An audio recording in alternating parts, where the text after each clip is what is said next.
Hello, I'm Jordan and you're not. Well, sadly, Christmas is over, but I got a Walking Dead shirt. That's amazing.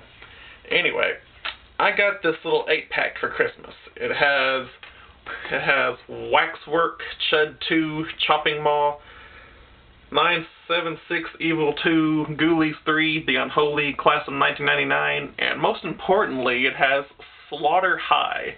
That's today's review.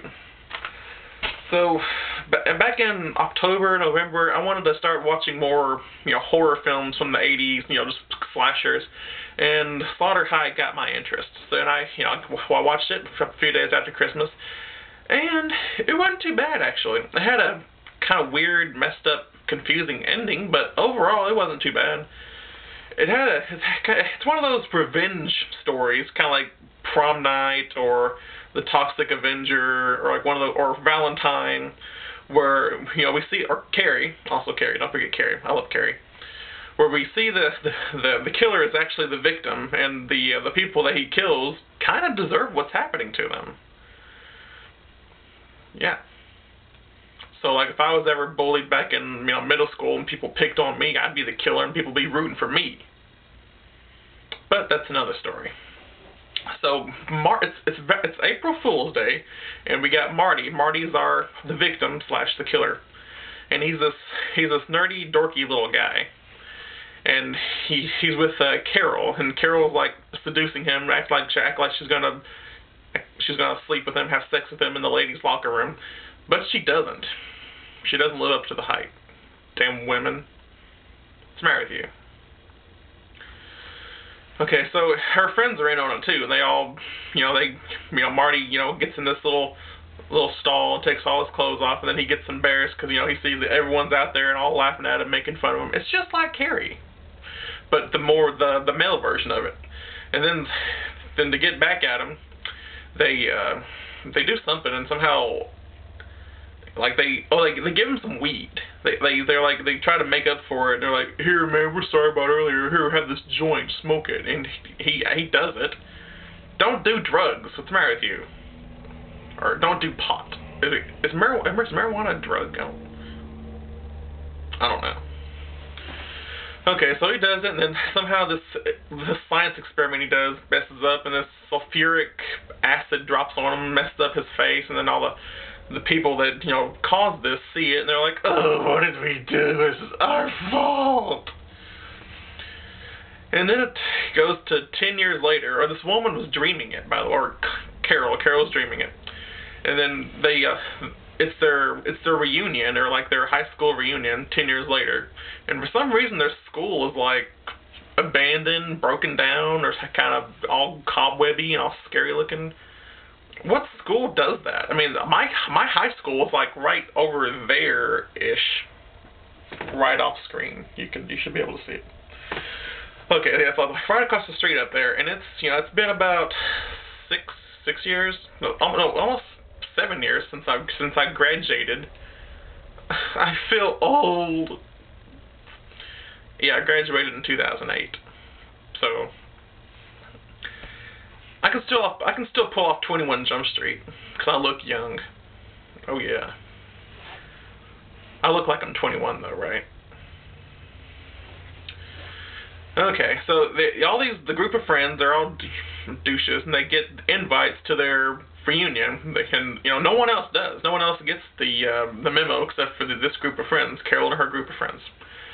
And they all get there, they all go into the school and see it's abandoned, they all look around. For some reason the caretaker / janitor is still there, and he's black. Keep that in mind. That's important later.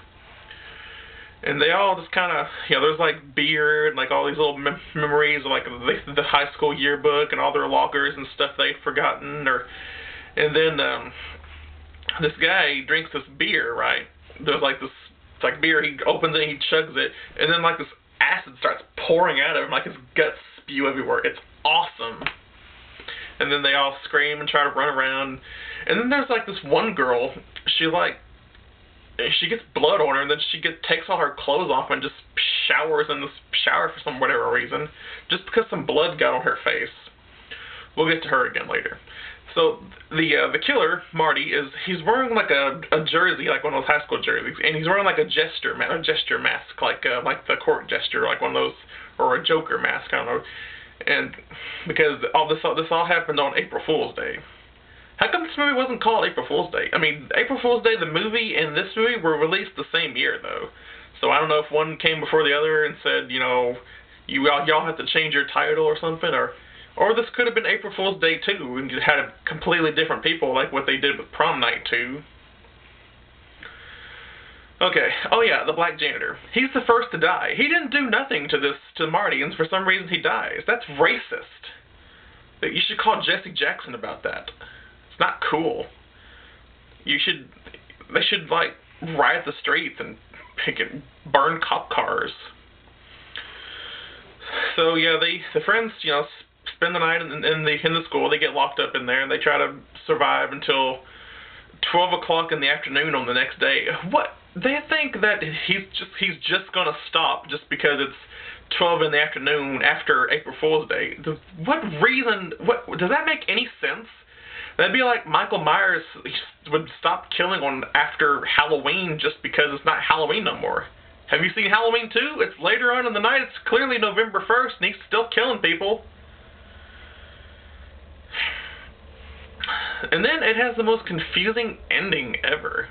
But I mean, then I'll try not to spoil it. But there are some pretty cool deaths in this, some death sequences in this movie. And then there's some scenes that are like really dark and you can't really see too well. Kind of like the original Prom Night. It's like those early '80s movies that you just can't really see what the hell is going on in the background. You're like, what's going on? What's going on? You can barely see the outline of people. Okay, if you don't want the ending spoiled for you, go away. Alright. So the ending is, this whole thing took place in Marty's mind. He's in like a mental hospital. But that doesn't really make any sense, because so he had a dream that Carol had a dream about what happened 10 years ago. And then all of a sudden he kills someone, and then he's going to go out and do what he just did in his dream. Doesn't make any sense. I hate endings like that. That was like one of the Slumber Party movies where some girl dreamed about the whole thing, and then all of a sudden it just randomly happens again over and over. But overall, I guess I'd give it a B-. Except for that ending, it was a not too horrible movie. Alright, I hope you all enjoyed my review. Give me a thumbs up, give me some comments down there, and just stick with my channel because I'm going to get better this whole year. This 2015, it's going to be an awesome year. I'm going to be reviewing stuff, I'm going to be reviewing things, and I'm going to be reviewing stuff and things together at the same time. That's how badass I'm going to be now.